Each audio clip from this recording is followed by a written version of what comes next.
Amazon, and this thing includes the screwdrivers. I guess that ain't the right one.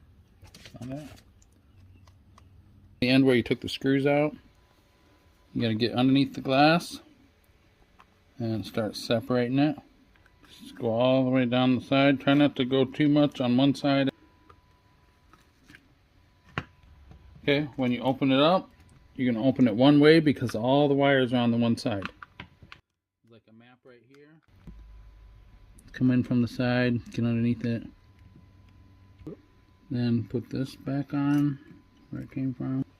Then we come over here, put these two screws in, these two right here. Then you can put the screen back on. Start with up on the top, and then screws in. Ta-da! All right.